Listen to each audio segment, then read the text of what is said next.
रात तब लगभग 12 बजे थे।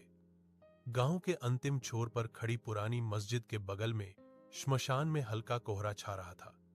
हवा में एक अजीब सी गंध आ रही थी, गुलाब जल और पुरानी लकड़ी के धुएं का मिश्रण।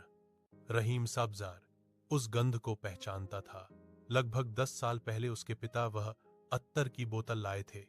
एक बोतल पुरानी, मैली कांच की शीशी जिसके अंदर लाल रंग का तेल था। सुना जाता है वह एक फकीर से खरीदा गया था, जिसने कहा था, इस अत्तर का इस्तेमाल करने से मन करता है, सब मिल जाता है, लेकिन कीमत आत्मा से देनी पड़ती है।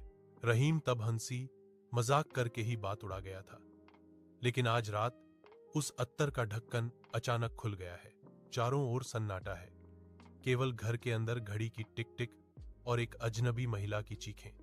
रहीम दरवाजे के पास खड़ा होकर देखता है, आईने के सामने एक छाया मूर्ति खड़ी है। चेहरे पर अधूरी मुस्कान, आंखों में लालिमा और नाक के पास वही इत्र की गंध।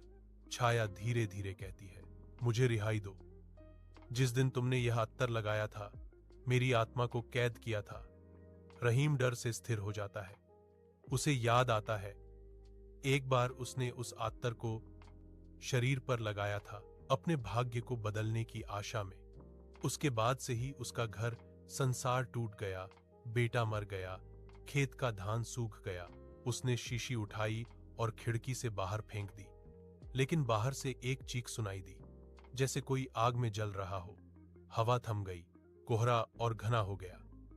सुबह गांव के लोगों ने देखा कि रहीम मुल्ला का घर जलकर राख हो गया है। केवल एक कोने में काली हुई कांच की शीशी पड़ी थी और हवा में हल्की गुलाब जल की गंध थी।